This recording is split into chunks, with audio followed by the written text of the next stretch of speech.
Genuíno, muito bem chegado. Que bom que você está aqui. Bom dia para você. Bom dia, Mauro. Eu fiquei espantado semana passada, Genuíno. Fiquei realmente espantado e guardei isso para conversar contigo hoje.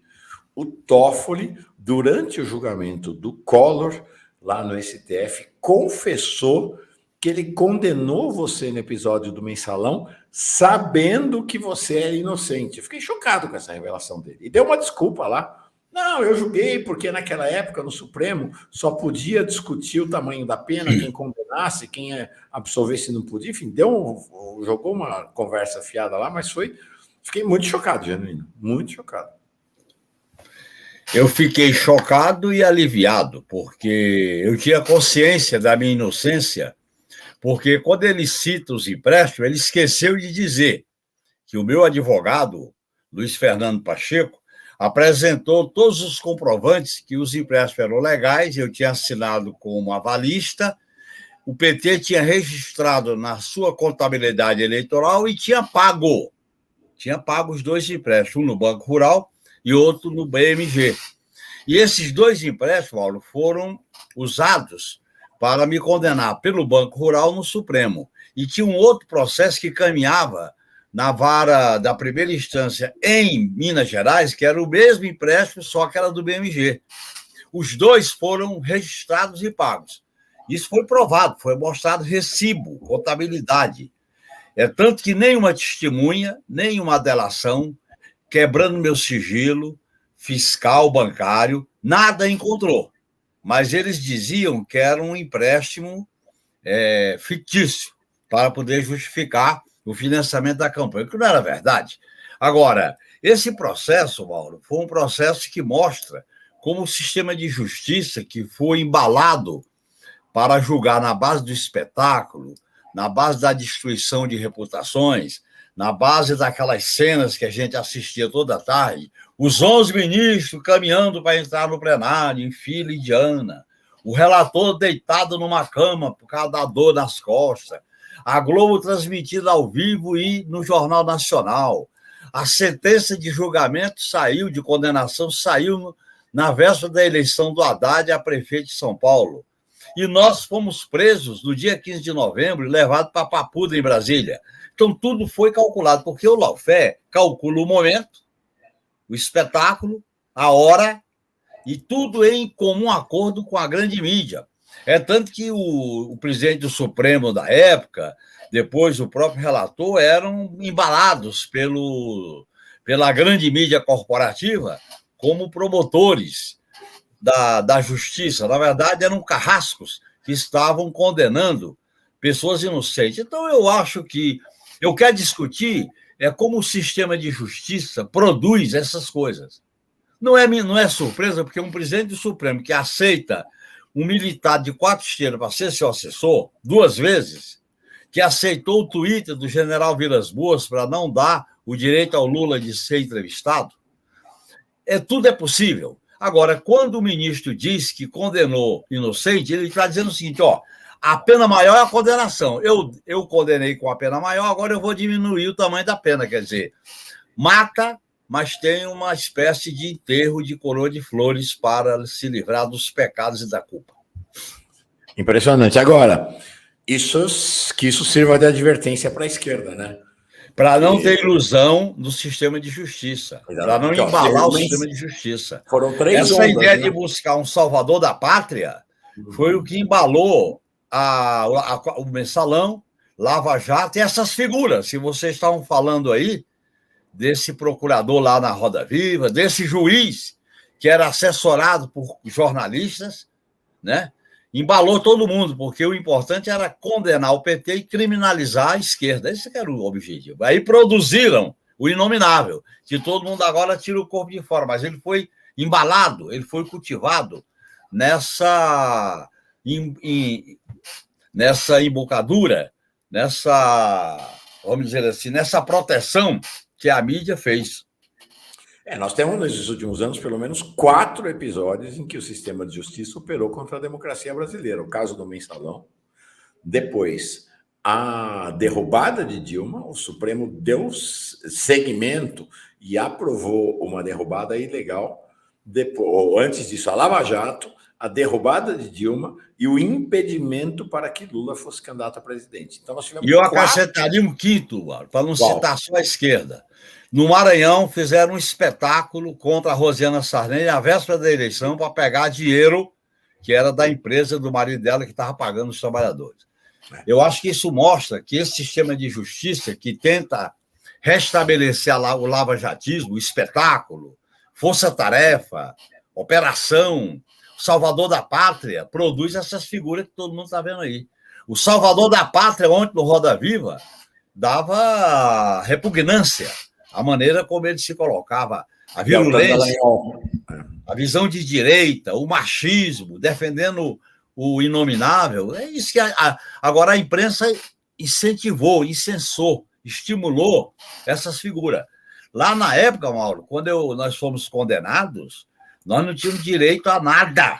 Quando a gente foi preso, eu estava com um problema cardíaco, eu não podia ser preso porque podia ter embolia pulmonar. A imprensa dizia que era por causa de eu queria facilidade para ficar em casa. É tanto, Mauro, que quando eu te conheci na equipe, em 77, quando eu fui dar aula, eu tinha temor quando eu vi um carro de polícia. Quando eu saí da prisão do Mensalão, eu tinha temor, igualzinho, quando vi um carro de uma TV ou de uma rádio. Impressionante. Impressionante. E, ó, se você não sabe, saiba, Genuíno por pouco não morreu. Por pouco não morreu em função desse processo, né, Genuíno? Foi assim, foi ali um fiozinho que salvou sua vida, né? 10% de chance quando eu entrei no Sírio-Libanês para passar por uma cirurgia de cardiopatia, uma cirurgia da aorta. Eu tive um aneurisma da aorta, um aneurisma ascendente. E mesmo assim fui enviado para Papuda. O Genuíno tinha uma restrição alimentar severíssima, severíssima, e foi enviado para Papuda em condições realmente... Olha como eles escolhiam a data, Mauro. Eu fui enviado para Papuda no dia 1º de maio e 2 dias antes de fazer o meu aniversário em 3 de maio. Tudo calculado, é tudo calculado. Uhum. Olha, só para você ter uma ideia, o relator nomeou uma comissão de médicos para dar um parecer. Dessa comissão, o único médico que fez um voto em separado foi o da Câmara, que disse, olha, há risco, não vai isso. E sabe, olha que coincidência, a funcionária da Secretaria Penitenciária de Brasília, que era, por coincidência, era filha da mulher do Gilmar Mendes, ela, profissionalmente, quando me viu lá, ela não me conhecia, mas ela pediu o exame de corpo de delito. Quando ela viu o exame de corpo de delito, ela falou para o médico, olha, esse cara vai morrer aqui na Papuda e você vai ser responsável. Mande esse exame de corpo de delito feito no IML para o Supremo e diga que você recebe desde que assine embaixo a vinda dele, porque eu estava lá, mas não tinha uma autorização assinada para cumprir pena na Papuda, junto com o Zé Disseu, Delúbio, João Paulo, etc. Mas foi um massacre violento. E esse massacre, Mauro, ele aumentou por quê? Porque parte da esquerda achou que a gente era culpado e defendia virar a página. Vamos virar a página, vamos virar a página. E a página não virou, né? Não virou a página. Isto é importante a gente ter em mente, né? É uma realidade dura. Eu acompanhei. O PT não defendeu José Genuíno. Não defendeu José Genuíno. O PT se acovardou diante da injustiça brutal que foi feita contra Genuíno. Isto só te engrandece, né, Genuíno? Você saiu da cadeia, você saiu desse processo todo, continua no PT, continua colaborando, é um dos principais animadores do pensamento crítico dentro do seu partido hoje. É a razão de ser da minha vida, Mauro, porque eu vivi a experiência da ditadura com 5 anos de cadeia, vivi a experiência da democracia com mensalão. Na ditadura começa no corpo e chega na alma. No mensalão começa na alma e chega no corpo. É o mesmo tipo de coação. Muda os métodos. Mas eu aprendi também uma coisa. Quando você luta por causas, por ideais, nós temos condições de derrotar. E eu faço questão de agradecer alguns companheiros do PT que foram muito dignos e a militância do PT. A base do PT foi solidária comigo. Quando eu fui multado com aquela multa que o ministro disse que foi longa, eu fui para arrecadar e foi fácil arrecadar a contribuição. E eles diziam que aquela multa era a gente ia fazer uma espécie de recuperar o dinheiro do mensalão para pagar a multa. Teve ministro supremo que falou isso. E a gente coletando R$5, R$2, R$10, R$100 para pagar a multa. Eu fui o primeiro a fazer a arrecadação através da minha filha Miruna, e isso depois a gente criou um movimento com os outros companheiros que estavam presos e condenados. Foi um massacre. Aquilo ali, eu nunca imaginava aquele tipo de massacre. E eu faço questão de lembrar que eu não o conhecia, nunca falei com ele, nunca o cumprimentei. O ministro Ricardo Lewandowski foi voto único vencido quando ele fez a defesa da minha inocência com base nos autos que estavam à disposição no Supremo Tribunal Federal. Na medida que a gente fala de atitudes medíocres, é bom a gente falar de atitudes grandiosas, de pessoas que navegaram contra a maré, porque a função do juiz é julgar com prova.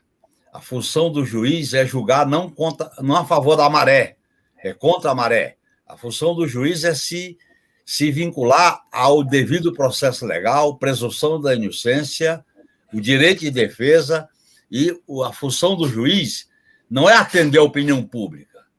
A função do juiz é se basear nos valores constitucionais da democracia, nos direitos e garantias individuais e na construção de provas. Tem que ter prova, você não pode condenar por convicção. E naquele julgamento teve de tudo. Teve gente que condenou com base na literatura jurídica, teve gente que condenou com base no domínio do fato, teve gente que condenou para poder dar uma pena maior e depois eu vou aliviar minha culpa com a dosimetria. A dosimetria, para as pessoas saberem, é o tamanho da pena. Isso. Tá certo? Porque se calcula o tamanho da pena e a multa.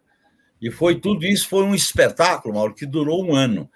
Vários anos. Primeiro teve a recepção, que era aquela coisa transmitida ao vivo, quando a PGR fez a apresentação da denúncia. Depois foi o julgamento. E o julgamento foi escolhido, Mauro, em 2012, na véspera da eleição. Até teve aquele episódio que tentaram envolver o Lula quando ele visitou o gabinete, o escritório do Nelson Jobim, que sempre foi uma pessoa muito democrática e coerente na relação comigo. O Lula, que se encontrou por acaso com o Gilmar Mendes, a grande mídia tentou vincular uma disputa, um pedido do Lula com o Gilmar Mendes. Você se lembra a crise que deu? Porque o que o Lula reclamava é por que esse julgamento vai coincidir com o ano eleitoral. Mas é para isso, você tem que julgar no ano da eleição para ele interferir na disputa política de 2012. Assim como 2013, um ano antes da eleição, o Supremo Tribunal Federal decreta a prisão nossa e nós somos levados para cumprir pena em Brasília, na Papuda. E a maioria dos condenados tinha direito à jurisdição porque não tinha foro com prerrogativa de foro. E nós fomos levados para o Supremo. Depois é que o Supremo começou a mandar processos para a primeira instância. Mas nós fomos condenados no Supremo. Eu não tinha foro, o Zé Disseu não tinha foro, só o João Paulo tinha, mas eu não tinha. O Delúbio não tinha foro, mas fomos condenados pelo Supremo. Porque o Supremo fez daquela nossa condenação uma grande ação política para criminalizar o PT. Tanto que eles pressionavam o Lula para não ser candidato em 2006, aí não teria impeachment do Lula. Foi um processo, olha, não foi brincadeira. O Gusquem com câncer foi denunciado e depois foi absolvido, mas e o agravamento do câncer do Gusquem? Essas coisas ninguém discute. Agora limpa-se a cabeça, né? Você sabe que tem um ditado no Nordeste, o latifundiário, o zineiro, diz o seguinte: a gente mata, manda uma coroa de flores para a vítima e se confessa culpado, aí está tudo resolvido. É isso aí. É isso aí. Genuíno, já que vamos continuar mais duas questões ainda sobre esse assunto. Uma é uma característica da prisão política, é que você, ao fim e ao cabo, depois do tempo da tortura, depois do tempo, né, como aconteceu durante a ditadura, você acaba sendo enviado para um presídio comum. Então você teve a oportunidade de conviver com presos comuns na sua prisão no tempo da ditadura e agora na Papuda. Como é que foram essas convivências com presos comuns nos presídios na época da ditadura e agora? Mauro, eu tive na detenção, símbolo da penitenciária para preso comum. Piorou. A idade diminuiu, a maioria dos presos é denunciado por causa da lei da antidroga, processos que não são julgados, preventivas prolongadas, não há remissão de pena, não há assistência jurídica a esses presos, que a maioria é uma juventude pobre, negra, e eu vivi na Papuda. E a gente conversava muito com eles, a gente tinha uma relação de muito respeito e de igualdade. A gente fazia tudo na detenção, quando estava preso da ditadura, e também na Papuda. Trabalhar, lavar a cela, lavar o pátio, e a gente tinha uma relação de muito respeito. É impressionante quando a gente convive com esses presos, como eles, quando são respeitados, eles produzem muita coisa, que é uma população inteligente, é uma população que podia se recuperar, a maioria pode ser recuperada. Mas aí tem que ter um tratamento socialmente justo, e não é o caso. Eu acho, inclusive, Mauro, quando eu cheguei na Papuda, eu e o Zé Disseu éramos os mais conhecidos, e a gente estava reclamando das condições da cela. E olha bem, parece até uma espécie de recado para nós. Um preso que tinha acabado de chegar lá e disse: olha, eu estou reconhecendo vocês ficaram 10 anos no poder, não mudaram o sistema penitenciário, agora estão vendo como é ruim.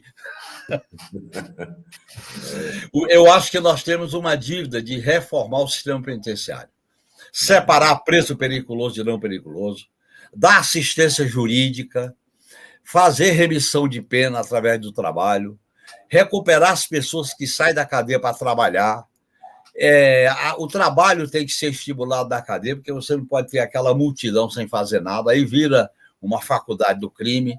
E respeito humano, mesmo com prisões duras, para aqueles que têm alta periculosidade, é possível se fazer. Agora, essa onda que se cria com certos programas de televisão, essa onda que o negócio bandido bom é bandido morto, essa onda da tortura, da violência, continua tendo tortura, viu, Mauro?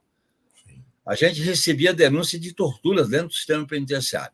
Portanto, isso é escondido, não se fala, a não ser nesses programas de barbaridade que são televisionados, e aí você tem uma população jovem, negra e pobre sendo tratada de maneira desumana, sem nenhuma perspectiva de recuperação. Eu vivi esses dois retratos, e eu digo para você, de 72 até 2013, 2014, a situação penitenciária do Brasil piorou. Uhum. E o que a gente sabe é que piorou ainda mais de 2013 para cá. A degradação... Aí alcançou o limite máximo. Aí alcançou o limite máximo. E aí vamos ver o que acontece, né? Porque agora a extrema-direita, né, os golpistas da extrema-direita, mas né, Eugenino, vamos combinar, né? Até agora não tem ninguém que foi organizador, patrocinador, né? Estão pegando a raia miúda. Estão pegando a raia miúda, e esta raia miúda está sentindo o peso desta falência do sistema judiciário nas suas costas. Aí vem lá os deputados Nicolas, esse deputado da extrema-direita, fazer a defesa dos direitos humanos na CPI do golpe, né? Porque descobriram que o que é o sistema penitenciário, que eles ficavam falando de longe, né? Prende, mata, arrebenta, mas nunca tinha passado na porta, né? Agora está indo Nessa matéria, Mauro, a pior coisa é o fariseu hipócrita. O farisaísmo e a hipocrisia esconde, na verdade, as atrocidades, as barbaridades.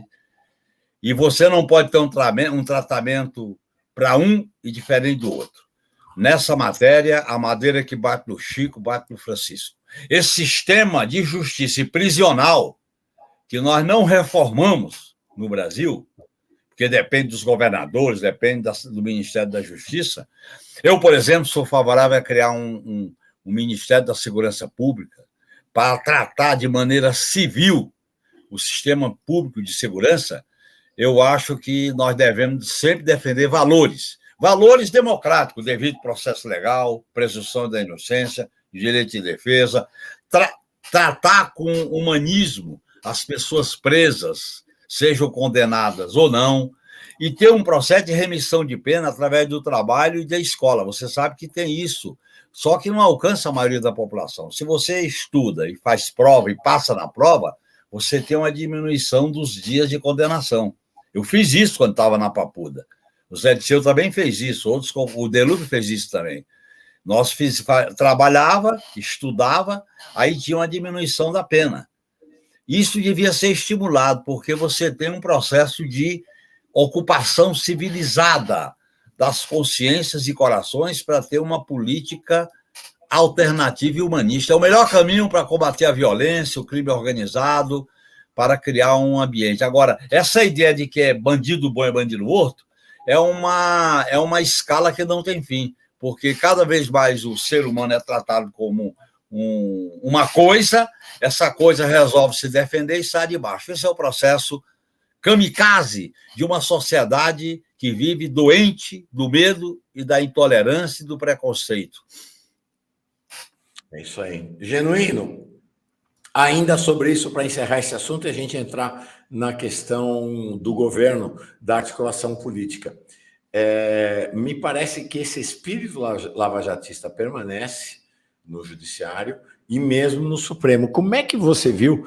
Eu achei, claro, tinha que condenar o Collor, as provas da corrupção estão validadas, mas como é que você viu o Fachin ao lado do Barroso, os dois ideólogos do lavajatismo ali no Supremo, estabelecer uma pena de 33 anos de prisão? Achei uma coisa, uma aberração também, né? Ô Mauro, tem uma concepção lavajatista no Poder Judiciário que se baseia que o conserto da sociedade é o Código Penal, a chave da penitenciária e a Bíblia. Esse não é o caminho para resolver o problema de consertar o país. E nós criamos ilusões de achar que um promotor, um juiz, um delegado de polícia conserta as coisas. Não é por aí. Eu acho, Mauro, que essa ideia da justiça do espetáculo, o Poder Judiciário anda na maré, não é contra a maré. O Poder Judiciário tem que levar em conta a opinião pública e não o devido processo legal. Essa ideia de que você faz o espetáculo, é tanto que o conceito de operação, o conceito de força-tarefa é uma tradução no direito da teoria da guerra, porque a guerra, em vez de você matar, na guerra mata. No sistema de justiça, você mata a reputação, arrebenta a família. E mata também, porque o reitor da Universidade de Santa Catarina se suicidou. Pois é.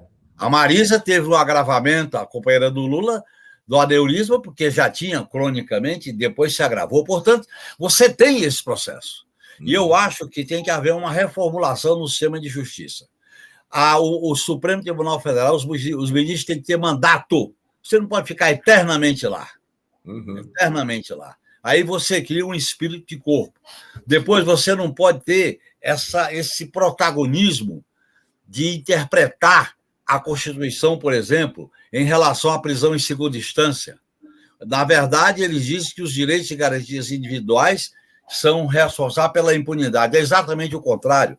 E eu, no meu modo de entender, eu acho que, em matéria de direito penal, Mauro, é fundamental a gente ter leis precisas. Quando você tem leis que dependem da interpretação, a interpretação do juiz acaba subjetivamente agravando aquele vazio da lei penal. Você pega a lei sobre droga, a lei da delação premiada, a lei da ficha limpa, são leis que permitem uma interpretação do juiz ou do tribunal.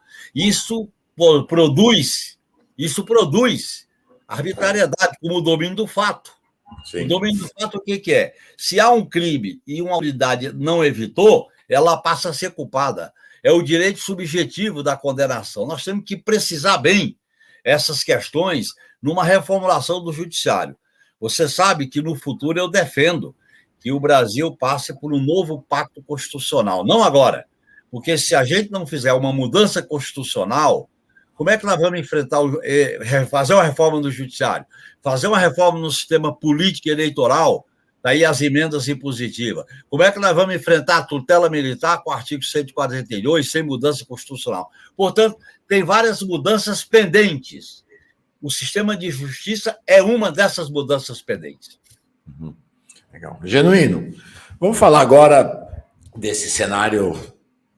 Eu acho que não exagero quando digo um cenário dramático que a gente vive na questão da relação do governo com o Congresso Nacional. Eu contei mais cedo, Janine, no resultado. Ontem passei o dia, ou a tarde, na verdade, na Câmara dos Deputados e Deputadas para apurar essa história. Só antes, dizendo aqui, a Sandra Nunes manda: José Genuíno é um guerreiro, eu nunca tive dúvidas quanto à inocência dele. O Toffoli agora confirmou a injustiça, ela que escreve lá de Palhoça, em Santa Catarina. Valeu, Sandra.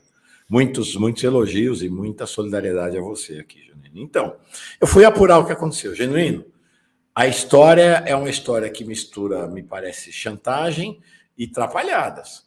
Porque, assim, começou essa conversa de o Isnaldo Bulhões, que é o relator da medida da esplanada, né, que é a medida provisória que o Lula soltou logo no começo do governo, né, logo no primeiro dia, em 1º de janeiro, para estruturar os ministérios, de que o Isnaldo tinha mexido nela por um acordo com o Centrão. O Isnaldo Bulhões é um homem do Renan, é da base do governo, é o líder daquele bloco, que é o bloco dissidente, vamos dizer assim, do bloco do Lira. Ele não tem nada a ver com o Lira. E o que eu apurei é o seguinte: o relatório que decepou o Ministério do Meio Ambiente, decepou o Ministério dos Povos Indígenas, não com tanta força, mas também prejudicou o Ministério do Desenvolvimento Agrário, ele foi fechado a 6 mãos, pelo Isnaldo, pelo Padilha e pelo Rui Costa. Então, a versão de que o Isnaldo seria alguém do mal, do Centrão, e que bolou tudo aquilo contra o governo, não é verdadeira. Tanto que o Padilha, terça-feira passada, deu uma entrevista à noite na porta do Alvorada, dizendo que tinham fechado o acordo e que estava tudo ok. Aí veio na sequência a votação do arcabouço. No dia seguinte, a conta do arcabouço chegou, né? Aprovaram o marco temporal, aprovaram a destruição da Mata Atlântica. A crise explodiu com Marina e Sônia. Lula chamou uma reunião no Planalto para tentar botar ordem na casa. Acho que Lula se deu conta que perder Marina e Sônia seria um desastre internacional para o governo Lula. Houve a reunião na sexta-feira, as duas, me parece que de maneira digna, recusaram-se a participar da coletiva, e na coletiva, na sexta-noite, o Rui falou: não, nós vamos tentar voltar à versão original. Apurei nos bastidores que não foi isso, não. Né? Não tentaram voltar. O governo está desesperado, porque se não votar hoje na Câmara, e Lira está enfiando o pescoço na faca do governo, não vai dar tempo. E na quinta-feira volta o esquema de ministério que era do governo Bolsonaro. É um verdadeiro golpe de Estado. Precisa votar hoje na Câmara, precisa votar amanhã no Senado, e quinta-feira o Lula precisa sancionar. Então, o Lira está de novo com a faca e o queijo na mão num processo muito complicado dessa articulação do governo, e as baterias da direita e de segmentos do próprio governo Lula se voltam contra a defesa do meio ambiente e contra a Marina Silva neste momento. Secundariamente, contra a Sônia Guajajara também, parece que ela vai ser o alvo privilegiado mais adiante. Cenário muito complexo, né, Júnior? Muito complexo. Isso mostra que a maneira como a gente estabeleceu a negociação no Congresso Nacional é um caminho equivocado. Segundo, uma confiança exagerada no Lira. Terceiro, quando você vai negociar, e esse erro aconteceu com o novo ajuste fiscal, você tem que começar exigindo muito para chegar no meio termo. A gente está entregando as coisas com muita facilidade, porque se criou a cultura do frente amplíssimo, criou-se a cultura do fundamentalismo da correlação de força, uma espécie de predestinação da correlação de força. O pessoal não exige, não luta, não peita, e eu acho que o governo tem que fazer uma mudança profunda, tem que redefinir os parâmetros da sua articulação política. Continuar assim, o governo Lula vai ficar cada vez mais prisioneiro dessa maioria conservadora no Congresso. Como eu defendo uma governabilidade tensionada, como eu defendo uma plataforma de atendimento das reivindicações populares, e eu defendo que a gente construa um núcleo político na Câmara e no Senado de discussão, de debate, de pronta resposta, nós temos que sair dessa ilusão, esse ilusionismo de achar que quanto mais amplo, melhor. Tem gente até dizendo, agora nós vamos ampliar mais ainda, quer dizer, Aí não, aí há um desfiguramento total. Eu espero que o Lula chame, como diz o meu irmão, feito a ordem e coloque parâmetros, porque a maneira como fizeram esse acordo foi péssimo. Tanto o acordo do novo ajuste fiscal, o acordo com o Isnaldo e a maneira como estão discutindo a ampliação. Isso é um equívoco. No meu modo de entender, o Lula percebe, e está percebendo, e ele tem que tomar medidas em relação a esse modelo de articulação política. Eu acho que não dá para a gente governar sem enfrentar, sem polarizar, sem definir claramente o nosso campo. Agora, eu acho que o Lula não vai sacrificar o seu governo negociando com a direita a pauta ambiental ou negociando com a extrema-direita a pauta dos povos originários. O Lula tem noção do seu papel político, ele não vai ceder a esse tipo de coisa. Eu espero. Eu não estou falando pelo governo, estou dando minha opinião, e eu acho que o governo tem que fazer um tensionamento maior, porque o governo está cedendo muito facilmente as coisas. E essa turma é do ramo. Quando você cede facilmente, eles aprofundam a facada. Foi o que fizeram na negociação da medida provisória do setor administrativo. E tem um outro grave lá, Mauro. Eles tiraram a ABIN da direção civil e colocaram no Gabinete de Segurança Institucional. Quer dizer, isso é um absurdo, fazer esse tipo de mudança. Quer dizer, é uma interferência, se o governo aceitou, é grave. Essa tua informação mostra que a situação é grave. Como é que um governo aceita uma interferência na área administrativa, por exemplo, voltar a BIM para o Gabinete de Segurança Institucional, mexer na questão ambiental, na questão dos povos originários, e o discurso do Lula no Brasil e no mundo? E o compromisso em relação à transição ecológica? Nós já discutimos, inclusive, isso aqui em relação à Foz do Amazonas, no caso da exploração do petróleo. Tem que haver cautela, tem que haver cuidado. Esse oba-oba nos levou a cometer erros no projeto Belo Monte. Eu acho que tem que fazer uma pesquisa séria, tem que fazer um levantamento criterioso, tem que tomar todas as medidas e mostrar à sociedade. Esse vale tudo, como querem os ruralistas, e essa direita, que tem maioria no Congresso Nacional, é um perigo para a viabilidade do projeto de reconstrução e transformação do país. Parece, de fato, que o meio ambiente está no foco, é o centro dos ataques desta aliança da direita, que é base do governo, do setor da direita, que é base do governo do Centrão, com a extrema-direita. Ontem, o Alcolumbre estava ironizando a permanência da Marina. Olha, o Alcolumbre é o dono de boa parte da bancada do União Brasil dentro do governo, ele é da base do governo. Ele estava dizendo, é bom ela ficar no governo para inaugurar o poço com a gente. É um negócio assim, realmente muito chocante, uma ironia dramática em cima da Marina, meio que empurrando ela para fora do governo. Ao mesmo tempo, ontem também, o Jean Paul Prates, presidente da Petrobras, estava dizendo aos conselheiros da Petrobras que a exploração da Foz do Amazonas deve ser liberada em 6 meses. É meio assim, não é para levar a sério essa história da Marina de Roma, não. Eu acho, Mauro, que a nossa articulação política está dando muita força para a direita e para a extrema-direita. Eu acho que é um equívoco histórico. Que você possa negociar pontualmente, tudo bem. Que você pode até sofrer algumas derrotas, até aí tudo bem. O que nós não podemos é sacrificar a plataforma de campanha do Lula, fazendo uma aliança que descaracterize essa plataforma, como essas manchetes que você leu aí. Eu acho que a gente devia ter feito uma aliança pontual, demarcando campos, e não essa ideia de que vem todo mundo para o barco, vem todo mundo para a nave. Não é assim, porque essa turma não tem limite. E se tiver ilusão nela, eles vão, no limite, provocar a crise de governo, como fizeram em 2016. A Dilma aplicou o ajuste fiscal com o Jeco Levy, e o sistema financeiro queria na cabeça dela e do Lula, e fizeram o golpe. Se nós tivermos ilusão na classe dominante, nós vamos ser vítimas de autoritarismo. Não podemos ter ilusão. A negociação é pontual, não global. E primeiro vamos consolidar o polo à esquerda e centro-esquerda para fazer a negociação com condições de garantir a plataforma que elegeu Lula presidente da República. você trouxe uma questão interessante que tem sido até que relativamente pouco abordada nos debates públicos. A concepção da Dilma de que se ela trouxesse o Joaquim Levy, portanto, alguém do mercado financeiro, e fizesse todas as concessões que o mercado financeiro queria, garantiria o mandato dela, foi uma ilusão.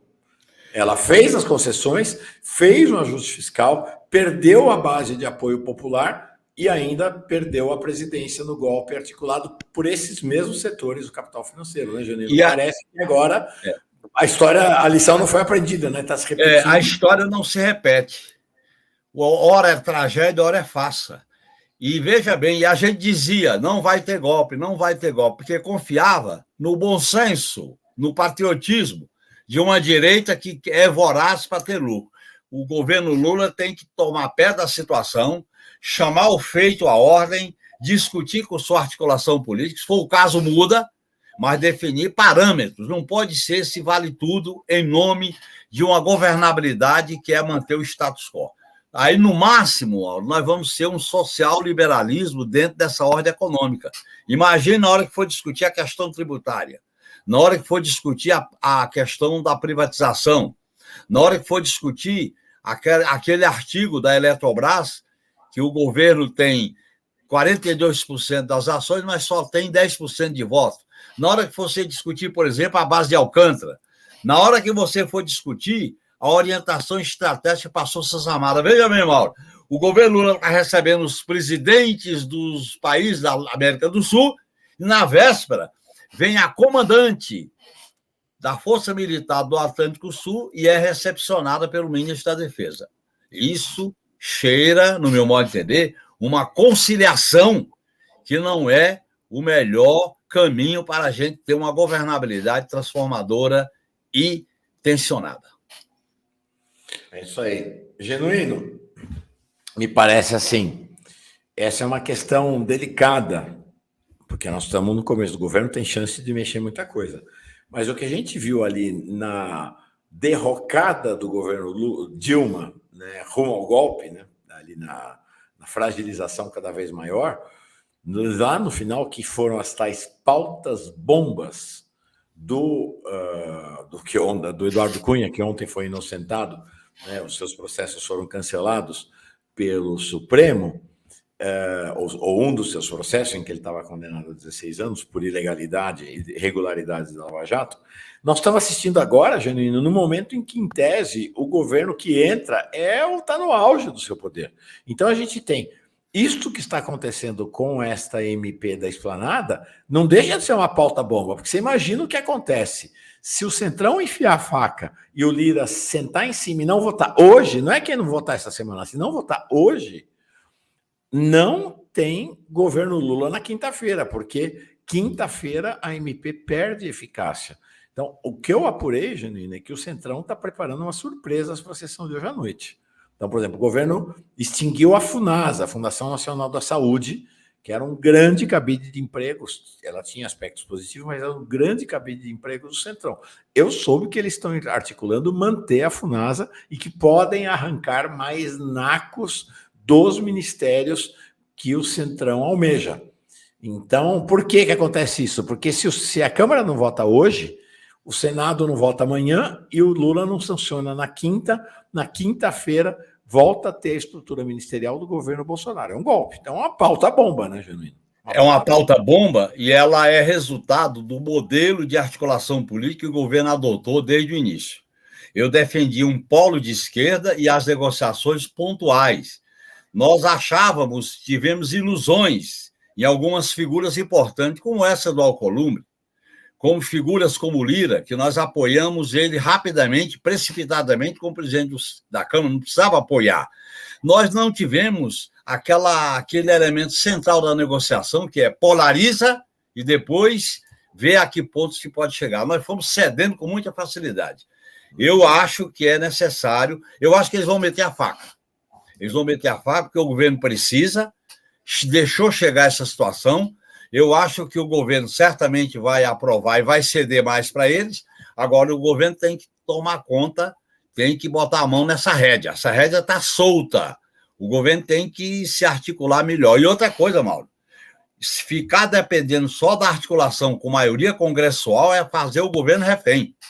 O governo tem que se articular com o movimento social, com as lutas populares. O governo tem que tomar iniciativa em relação ao novo ensino médio, para não deixar estourar essa nova bomba. O governo tem que tomar iniciativa em relação à lei do salário mínimo. O governo tem que deixar essa ingenuidade de lado na questão tributária.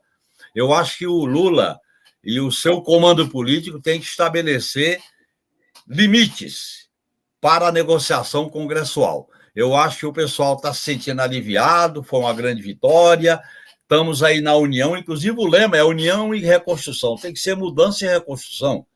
Então, eu acho que certamente vai acontecer o pior hoje, eles não vão deixar, vamos dizer, a medida provisória cair, eles vão conseguir alguns dados, como você falou, dessa medida provisória. Agora, é um absurdo uma base parlamentar que faz a chantagem desse tipo. Não dá. E eu acho que o governo tem que realinhar politicamente o seu governo. Os posicionamentos do Lula na política externa são excelentes. A posição do governo em relação à reunião dos presidentes da América do Sul, ótima e merece o meu apoio. As posições do Lula em relação à defesa dos povos originários, a agenda ambiental no mundo, excelente. A defesa do Lula de mudanças da ordem econômica mundial, excelente. Agora, qual é a consequência desse discurso aqui? É juros altos? É não mexer na privatização? É não mexer no teto de gasto?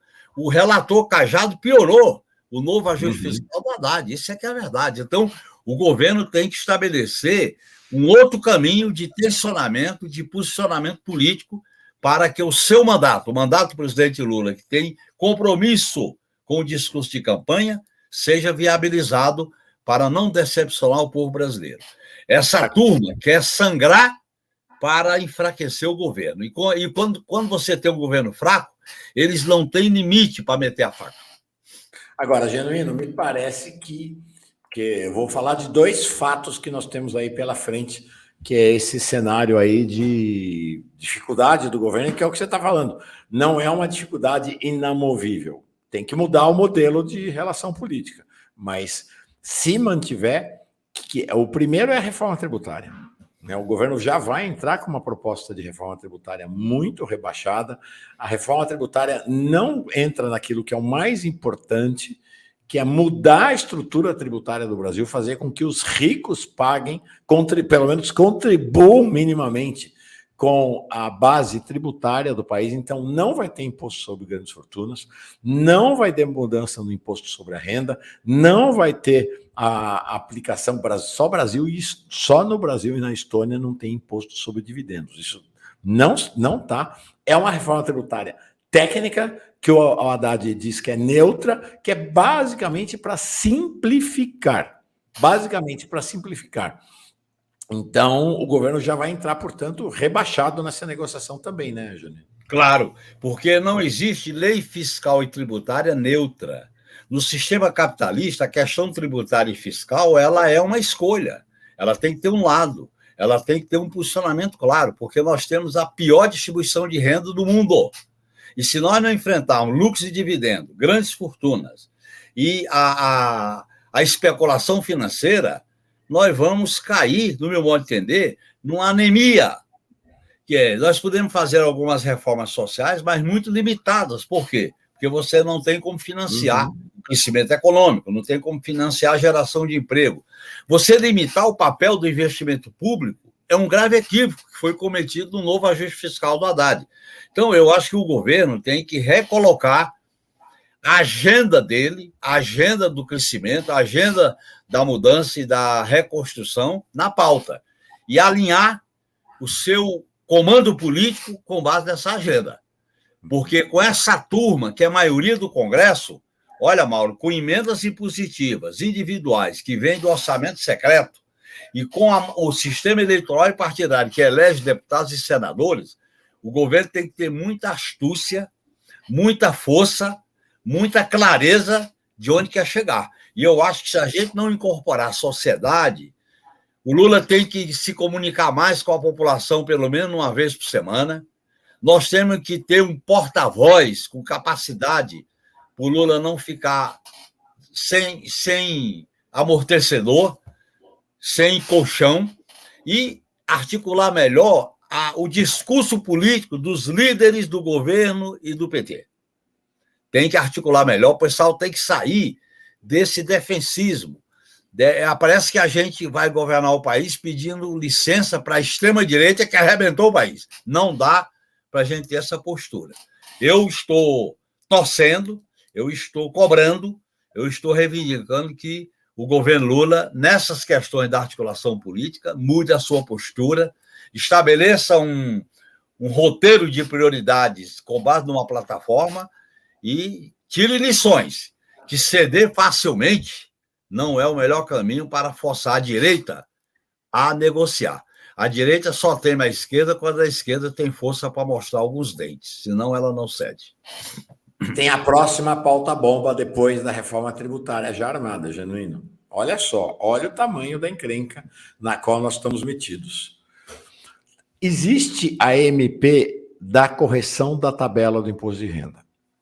Esta MP é a MP que elevou o patamar de isenção para 2.112. Lula tinha prometido R$5.000 de isenção na campanha e ficou em 2.112. E o que diz é que vai chegar a 5.000 no final do governo, no final desse mandato de Lula, tá? De maneira gradativa.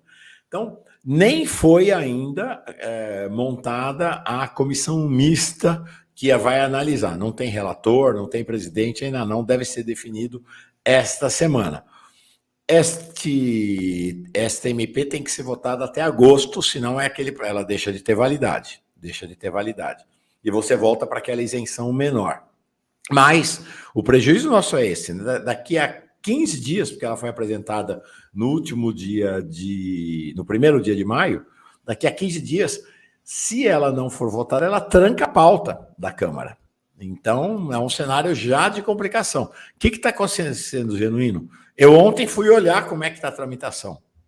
Tem 10 emendas do pessoal do Centrão, 10 emendas do pessoal do Centrão dizendo o seguinte: não, vamos fazer a isenção de R$5.000 já. O Lula não prometeu na campanha, então vamos fazer já. Se esta isenção para R$5.000 for aprovada, acabou o arcabouço. Está liquidado o arcabouço do Haddad, né?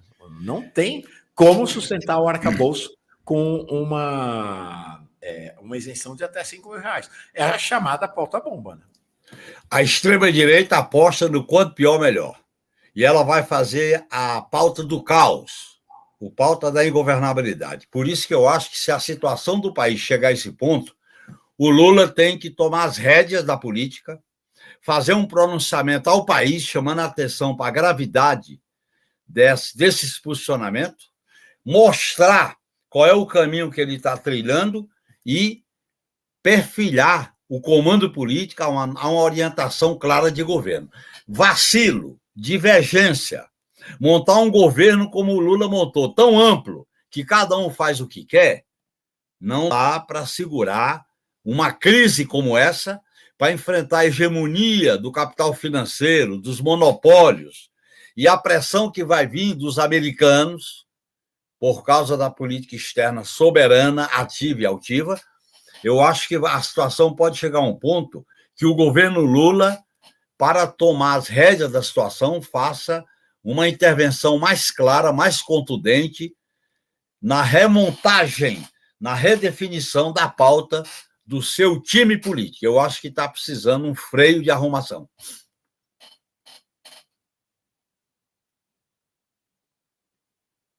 Desculpa, eu fechei aqui que estava... Minha garganta hoje está impossível. 2 perguntas da comunidade. A primeira da Inês Monteiro. Genuíno, se a base não é informada sobre a real situação, como apoiar o governo nessa guerra? Porque ontem eu falei aqui, apurei lá na Câmara, de fato, olha que cenário. Quando aprovou o arcabouço fiscal, não teve comemoração dos parlamentares, dos deputados do PT que estavam lá no plenário da Câmara. Não teve. Claro. Não teve comemoração nenhuma. Depois... Eu me associo, Mauro, à manifestação escrita por 22, 23 deputados que votaram, mas que declararam as críticas ao novo ajuste fiscal. Eu acho que a nossa companheira tem razão. Tem que informar a base.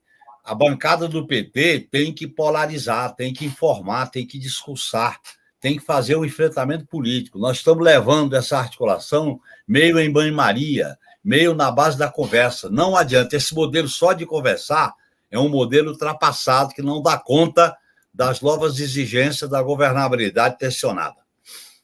A outra questão, quem traz aqui é o... Onde está? Peraí, estou achando aqui já. Uma questão também interessante, do Márcio Santos, para você. Como os partidos de esquerda poderão crescer em 2024 e no Congresso em 2026, neste cenário de frente ampla e força de direita e emendas impositivas? Acrescento eu.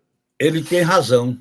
E eu acho que o grande problema, além da crise da governabilidade que podemos viver antes de 2024, é a eleição de 2024 consolidar a maioria da extrema-direita com a direita. E a direita com a extrema-direita pode se unificar numa plataforma comum para impedir a continuidade do governo Lula em 2026. Nós não podemos ter ilusão nessa turma. Inclusive, a direita que apoiou Lula, nós não podemos depositar nossos desejos, nossos objetivos nela. Por isso que é fundamental a gente ter uma articulação à esquerda, consolidar essa frente à esquerda, criar uma polarização no Congresso Nacional, não criar crise com o PSOL e com a Rede, porque votaram diferente do governo no ajuste fiscal. Nós temos que unificar a turma da esquerda. Se a gente não unifica com os movimentos, com a militância, com a mobilização de ruas, com plenárias, com discussões, nós vamos entrar na disputa de 2024 enfraquecido. Nós temos que ter alianças com a esquerda. Quem é que tem melhores condições de ganhar? Quem é que tem melhores condições de se eleger? Quem é que tem melhores condições de polarizar? Esse é o debate que o PT tem que fazer, porque 2024 é fundamental para o acúmulo na continuidade do projeto representado pelo governo Lula. Olha aqui, ó, a Sônia Regina Angarten. Qual o caminho para derrubar Lira e governar?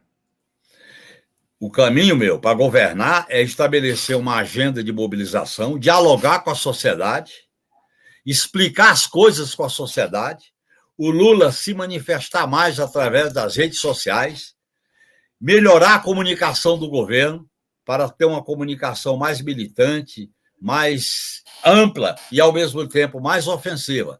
Nós não podemos ficar na defensiva, nós temos que ir para a ofensiva. Por exemplo, a CPI do MST, vamos trabalhar nessa CPI para colocar a reforma agrária na agenda política do país.